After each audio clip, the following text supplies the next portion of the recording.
Welcome to our channel names point. मैं हूं आपका दोस्त अदील और आज की इस वीडियो में बात करने वाले हैं मनीषा नाम के बारे में। जानते हैं कि मनीषा नाम का मीनिंग क्या होता है और इस नाम का मतलब क्या होता है और मनीषा नाम की लड़कियां कैसी होती हैं, और ये भी बात करेंगे कि इन नाम का लकी नंबर कौन सा होता है और मॉफिक डेज यानी लकी डेज वगैरह कौन से होते हैं, और बहुत कुछ इस वीडियो में बताएंगे। तो प्लीज़ यार वीडियो को फुल देखिएगा, वीडियो को मिस मत कीजिएगा। अगर आप हमारे चैनल पर नए हैं तो सबसे पहले चैनल को सब्सक्राइब कर लें और साथ वाले घंटी वाले बटन पर ज़रूर क्लिक करें। मनीषा एक यूनिक एंड ब्यूटीफुल सा नाम है। ये एक टॉप ट्रेंडिंग नाम में नाम शुमार होता है। ये अगर आप इस नाम को रखने के बारे में सोच रही हैं तो आप ये नाम रख सकती हैं। और बात कर लेते हैं मनीषा नाम के मतलब के बारे में। तो मनीषा नाम का मीनिंग बनता है दिमाग की देवी, ख्वाहिश, ख्वाहिश, विश के होते हैं। अगर मनीषा नाम की तख्लीकी ज़बान में बात करें तो गाइस ये एक हिंदी ज़बान का नाम होता है।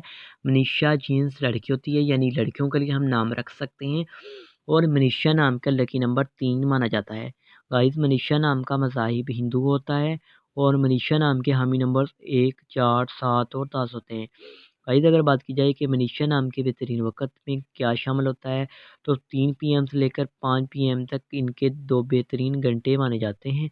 मौफ़ी दिन में ये शामिल होते हैं। अगर बात की जाए मनीषा नाम के लकी डेज़ में इतवार, मंगल और जुमेरात भी शामिल होती है।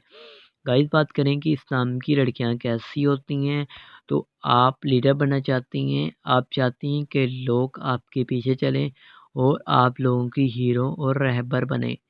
आप लाइफ में कामयाब और सक्सेसफुल लीडर बनना चाहती हैं। आपको सच्चे प्यार की भी तलाश होती है और आप हार्ड वर्किंग पर्सन भी मानी जाती हैं। तो आपको अपने काम के साथ शदीद लगन होती है। और गाइस इस नाम की मुफीदातों में तांबा भी शामिल होता है। और बात कर लेते हैं इनके लकी कलर्स में, यानी लकी कलर्स में सुनहरी, नारंगी और सुर्ख रंग भी शामिल होता है। और गाइस बात करें मलेशिया नाम की मुफीदातों में तो उनमें सब्ज़ कीमती पत्थर भी शामिल होता है। और अगर गाइस बात की जाए इस नाम के मुफीद पत्थर की तो हकीक अहमर, हकीक, सुनहरी पुखराज, स्याही माइलमा पत्थर भी शामिल होता है। तो गाइस ये तमाम तर तफसीलातें जो आपको इस वीडियो में बताई हैं, तो कैसी लगी आपको वीडियो? कि इस वीडियो के लिए हमें कमेंट बॉक्स में ज़रूर बताएं।